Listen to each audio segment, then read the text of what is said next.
With over 1 million people migrating to the UK last year alone, immigration has become a very divisive topic. However, it's undeniable that migration has been a fundamental part of human history. For over 60,000 years, whole civilizations have been formed and enriched as humans have moved across the continent. Such enrichment can be found today in the South London district of Peckham and the many Nigerians that call it their home. Through the exchange of traditions, ideas, and cultures, the contributions of the Nigerians have transformed the area into a cultural amalgamation. Whether it's in food, music, art, or business, Nigerians have left an undeniable footprint on Peckham, transforming what was once a small town outskirt into London's very own Little Lagos.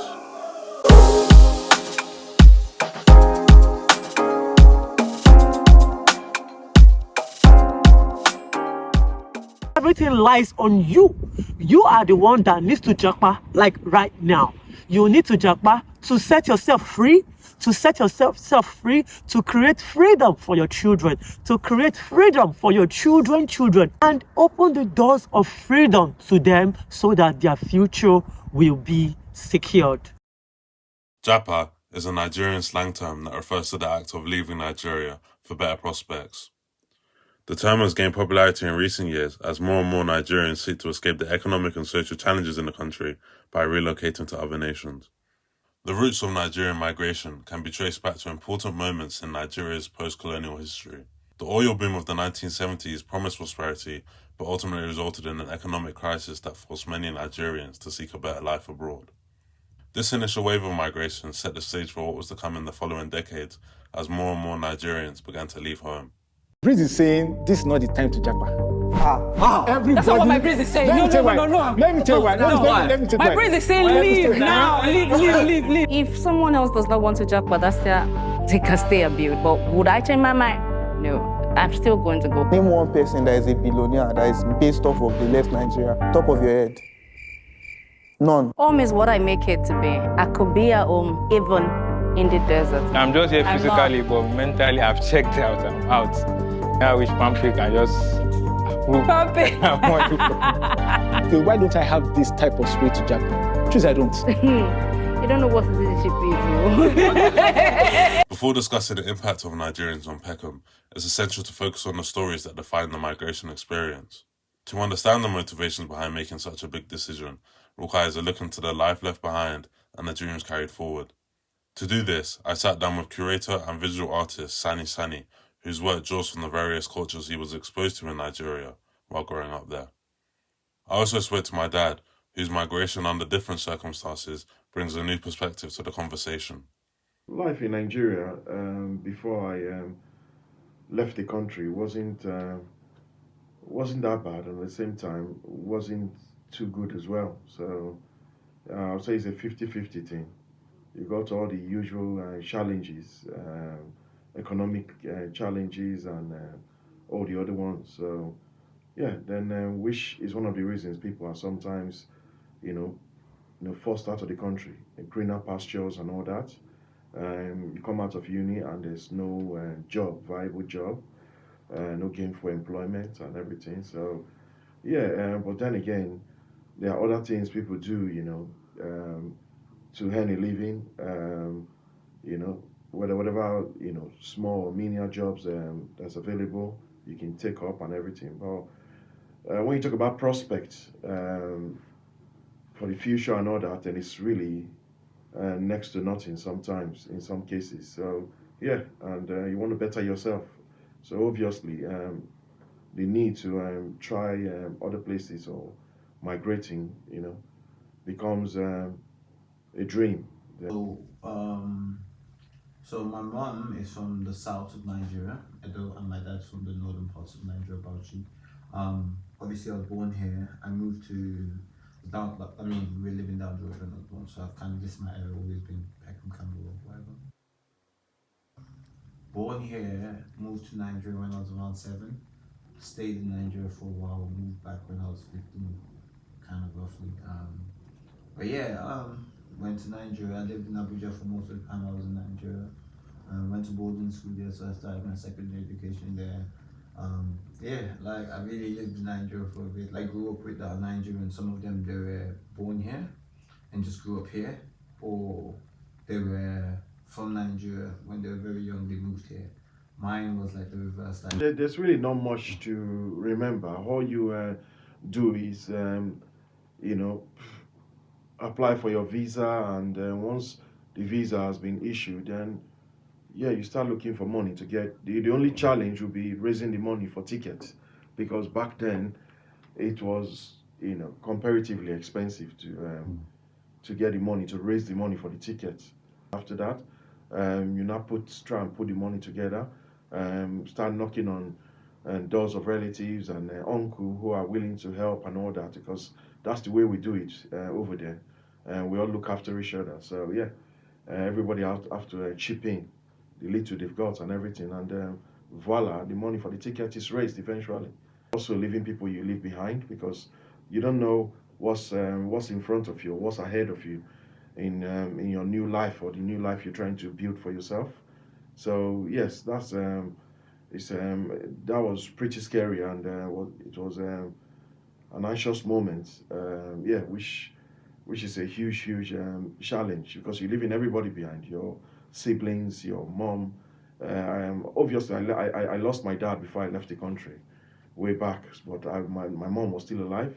Yeah, so you gotta leave your mom, you gotta leave the rest of the family behind, your friends and everybody. So you leaving them behind and coming to a place where you're gonna start all over again. You know, not knowing anybody and all that. So it's a pretty tough one. So I felt like I was a big fish in a small pond, because the things you need to better yourself were not readily available.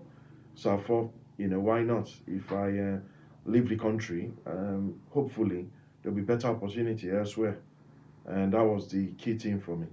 That said, it doesn't. I wouldn't say I've achieved 100% my dream, even leaving the country and all these years I've been here. But at least comparatively, I'm still better off. So yeah, you just keep doing what you have to do, and you know, take each day as it comes. So that's it. Yeah, the main thing for me was, you know, to better myself.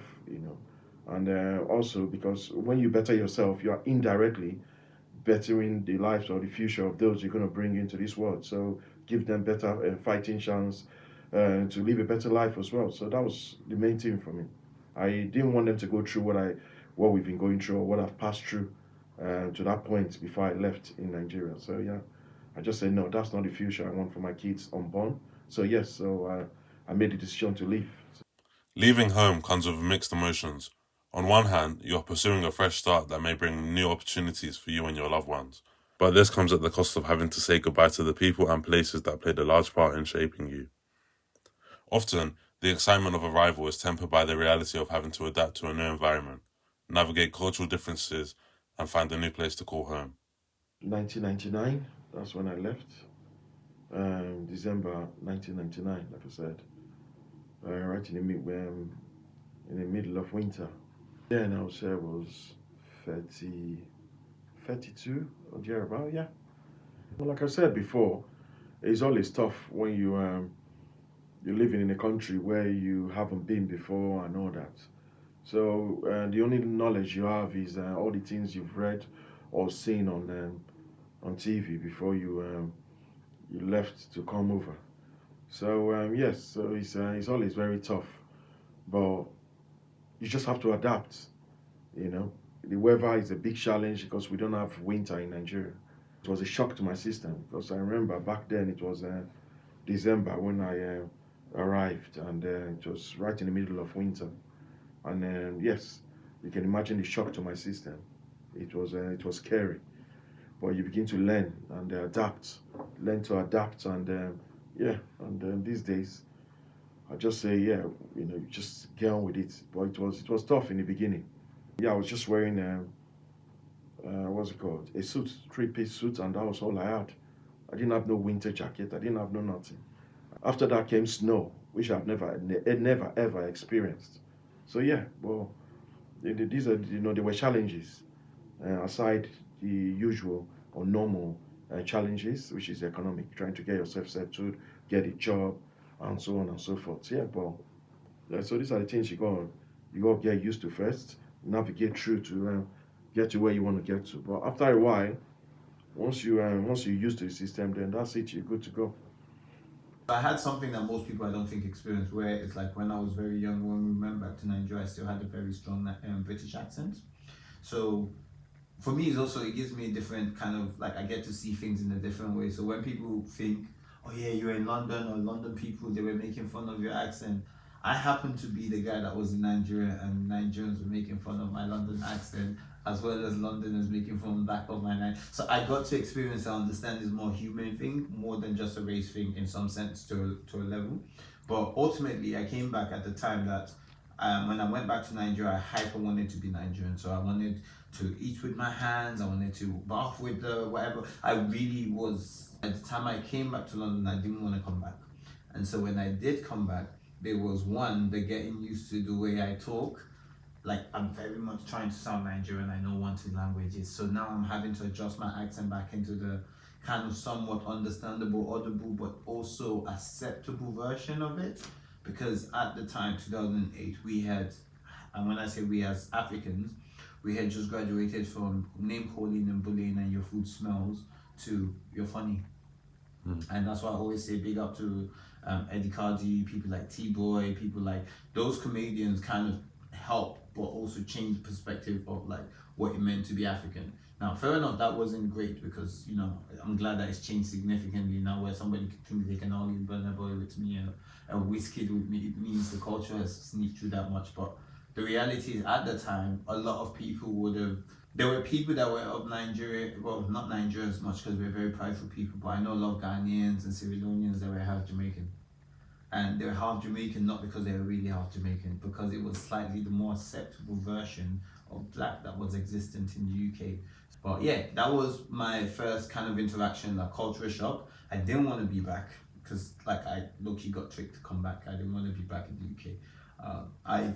My view on life was very different. I thought I would just grow up in Nigeria, and I was enjoying it. I really love Nigeria. I actually asked not to come back initially, and then obviously back. But all in all, I wouldn't say it's the worst experience, because I feel like I fell in love more with Peckham, because you see, Peckham had the consistency of still having, like in Peckham to this day and that day or back then or whenever. Truth is, it's kind of the Nigerian pride. You go there and you see people wearing Antigha material and all of this kind of stuff. But I feel like, yeah, my first interaction coming back here was the cultural clash, still having very much pride of where I'm from and not really understanding what is the joke about. Even seeing people like INxSANixTY as well, I remember that changed me, because I remember being in like Trafalgar Square. I used to dance anyway, and I saw one of his walks in front of National Portrait Gallery, I think it's the Nelson ship, and being very fascinated and very prideful at the fact that I could see Ankara material in there, and just thinking, oh yeah, we're Nigerians, we're doing stuff. Like, if you grow up in Nigeria, you grow up thinking you're the shit. Excuse my language, but you think you're the person. You think everybody else like loves you guys once you just go out. And we're very welcoming anyway, so we think everybody else is going to be welcoming to us and whatever. So when I did come up to the UK, I was very much, yeah, well, I'm Nigerian at the end of this. You know what I mean? It's a weird feeling. It's always going to be better. Anywhere else was definitely going to be better than where I'm coming from. That's just the mindset you come to the country with. So even though it wasn't like, you know, a soft landing in a way, I wouldn't describe it as a 100% soft landing, but comparatively, a lot better. You got all these challenges. You got to start from, learning the culture, learning the ways of the people here, then trying to get yourself settled. Yeah, that's it's definitely a huge challenge. Trying to navigate that. Yeah, so but comparatively, I felt, it's still better. So why not? Even though there's still the challenges of racism, it's always there. It's never going to go away. And you face this, huge historic challenge of racism everywhere you go. But just because of the color of your skin, but you can't. There's nothing you can do about it. Even if they have all these laws in place trying to fight against it, but it's one of the things you encounter when you first, come over. The way certain people, not everybody, the large majority are okay, at least to your face. They don't openly say it to your face, but, then the very little minority, they want to treat you differently. And they look at you as, oh, why is he here? Why is he not somewhere else? you know, and sometimes they say it to your face when they can't take it in, go back where you come from and all that. So yeah, you just have to put on your thick skin and get on with life, and try and do everything possible to settle into your new environment. And then from there, you move on to the next thing of making your life better, getting a job, and you know, whatever training that's available for you to retrain, and you know, that will help into, you know, fasting or you know, hasten the process of you getting fully settled into the system, and that's it. You know, so that's as far as I remember. What you just have to do, like I said, is look for a way to be able to cope with these you know, negative side of life over here, and then just always focus on the positive.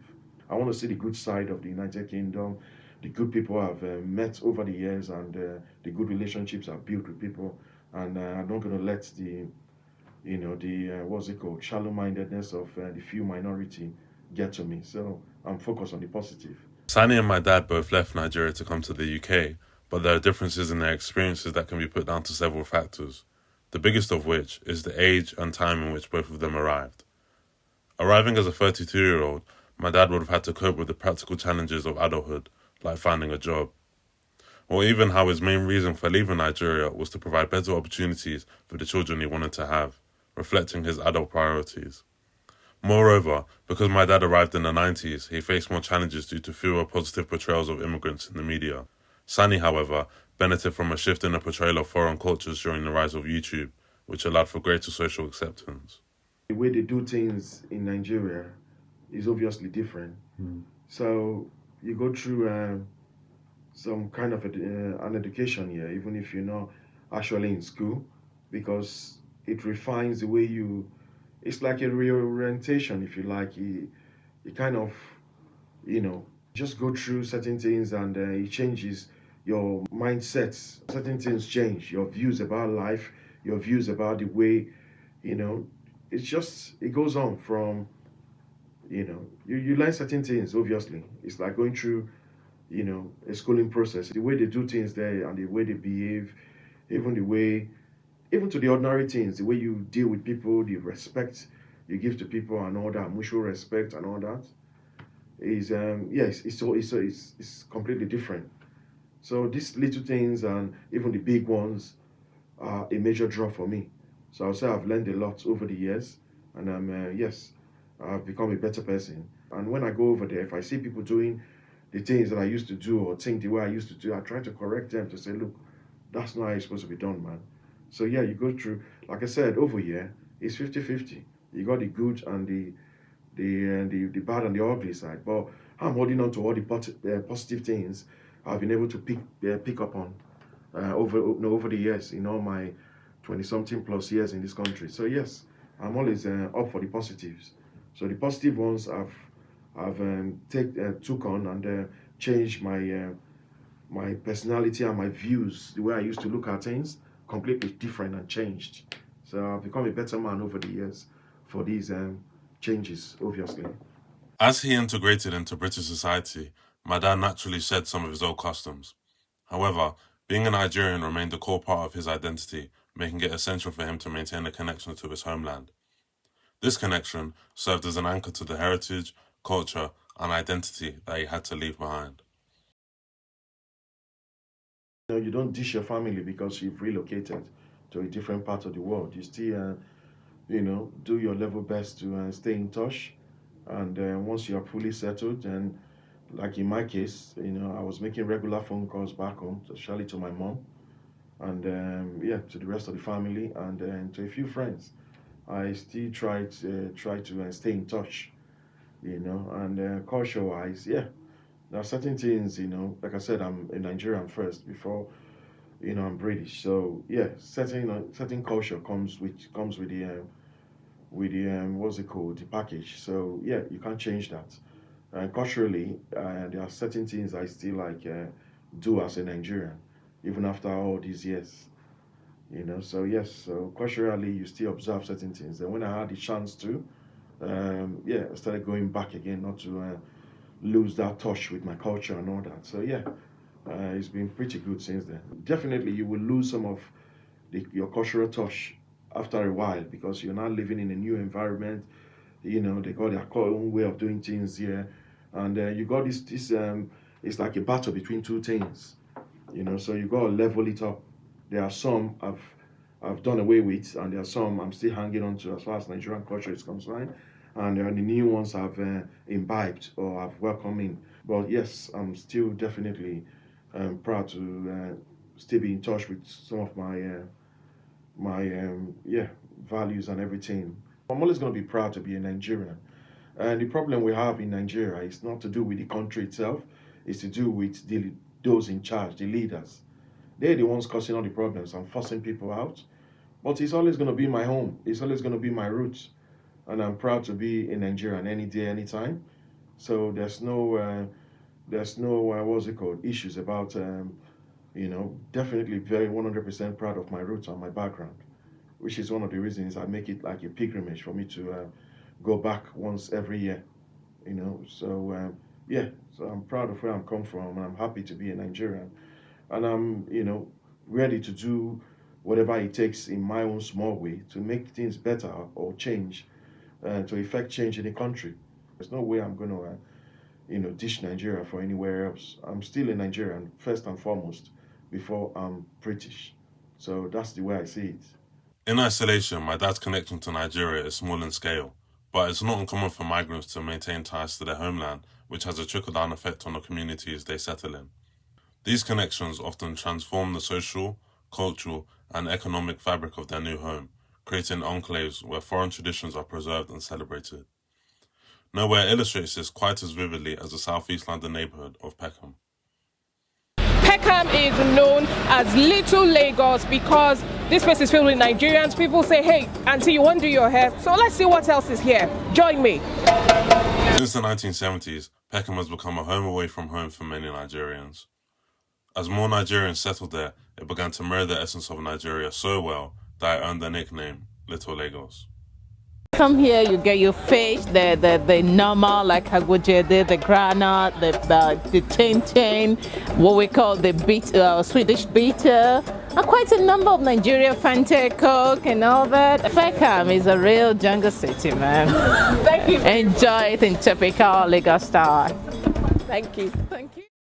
Lagos has all kinds of people in there.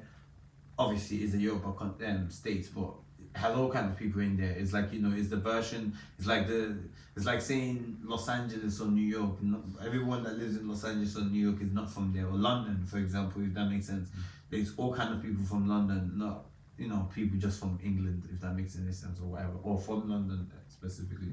So I think Lagos is a somewhat of an accurate, especially metaphorically speaking, to represent all those things. You can say, oh, Peckham is like Little Lagos. Because when you say it's like Little Lagos, you're not talking about Lagos the states.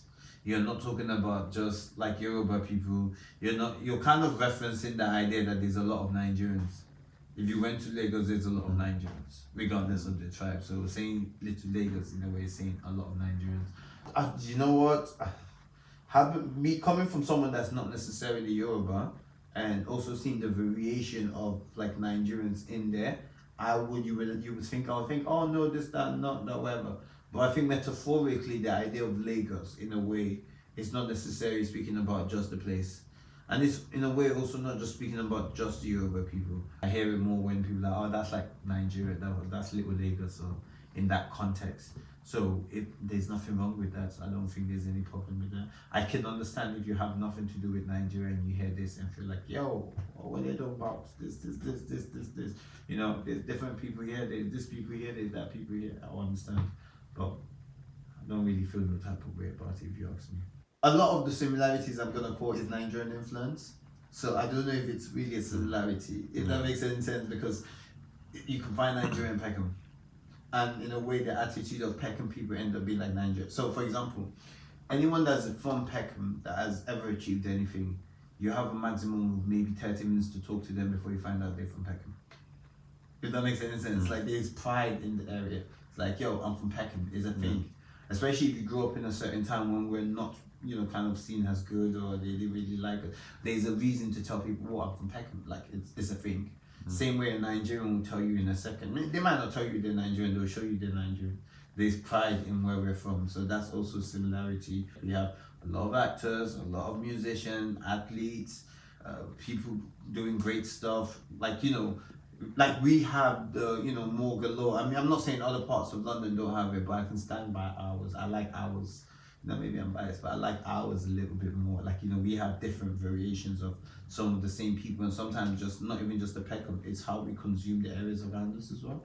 So technically, Campbell was also Peckham, Woolworth was also Peckham. Even if you check the history of Peckham, in the first place, it was never meant to be part of London. It was like a village on the outskirts of London, but was popping like that, and it ended up becoming London kind of vibe. I'm sure most places are like that, but I'm just saying the kind of similarities in terms of how much talent from a variety of ranges of people that have come out from Peckham. I think Nigeria does that on a regular because there's just so many talents and stuff like that. You can argue that maybe it's the struggle, the intensity that pushes creativity and whatnot from both sides. But I think that's somewhat of a similarity. There are things you can't say for other areas. I just take pride in ours a lot because I feel like we were given less. You know, most people, I feel like we're taking, like we have stories of, you know, I have stories of people not coming past Elephant Cars if they're coming to look for me, or meeting me in Canberra and saying, oh yeah, man, not coming. You know, like it's just, so it's just different for us. Peckham is probably one of the only places in the whole of UK where the global majority is the majority. Just to show you, obviously we known as the most populated black nation in the world. It doesn't make no, you know, it's not a coincidence that the place that they decided to call their home outside their home happens to have that many of them. Known for their loud characteristics, Nigerians have permeated Peckham with their pride, sense of community, and entrepreneurial spirit. As they began to put down roots in Peckham, some Nigerians chose to make the most of their fresh start by becoming active participants in the local property market or even starting businesses of their own. So not only did they bring their physical presence to the area, but a strong mindset too. So what brought up the idea to start this business in Peckham? Is it because, you know, we have a Nigerian community here? What was the main, or do you live here? Or? Basically, what motivated us to do it is because my wife has a passion for it. Oh, okay. She has a passion for African things, and it felt that if she started this type of business, people will like it. And she tried it, and it's working fine for us. Especially when you go a little further back than more than now is as well, because now it's a little different from whatever, but especially from those early immigrants, a lot of them did a lot for themselves. Now, granted, most of them did eventually move, but the reality of like the impact of like how Nigerians operate anyway, some more than others, you know, if you go to the dynamic, you can see that Igbo people are very big on certain kind of business versus the Yoruba people, whatever. But it also makes no difference or no coincidence that the Yoruba people, who are largely known for great entertainment and whatnot, also happen to be in Peckham, and the side of Peckham that they do has entertainment, but it doesn't stop at entertainment. It tries beyond entertainment and goes into like the actual fundamental stuff. Like when you go to ownerships of some of the, you know, cafe owners, or like, you know, when I say cafe, printers and all of this stuff, or there's a woman in Peckham selling lace. And I mean, when you go into the spaces and just start going from like shop owners or like who owns little shop for restaurants, it's a weird one to describe it, because on the one hand, it almost seems like I'm saying that the Nigerians are thriving among the other people in Peckham. But in the reality, Nigerians are the people in Peckham, if that makes any sense. So it's like, there's a lot of us here. So it's not even based on that we're doing more than others. It's just the people, like it's Peckham doing for itself. And the Peckham that is doing for itself, a good amount of them happen to be of Nigerian descent. Economic Anomalies and Unequal Dependencies in Global Commodity Trade is an art installation by sculptor Ndidi that uses mixed media to examine trade in Lagos and Peckham, with a particular focus on Balogun Market in Lagos and Riley Market in Peckham. In many ways, Riley mirrors the marketplaces of Lagos.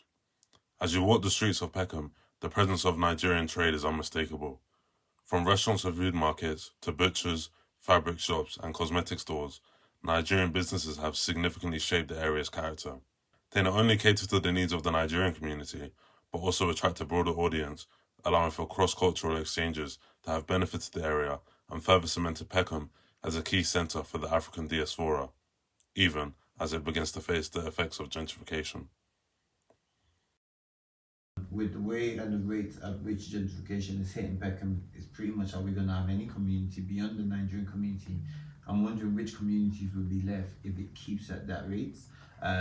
And so that's the question, because even the so-called people that end up buying some of the properties or get the properties in the so-called gentrification are also new families coming from somewhere else. So it's not like they don't have the rights to a part of their country or a part of the country. It's just the idea of, like, you know, you're gonna come into a space that is specifically Nigerian, and an ideal situation would be we'll end up like South Hall.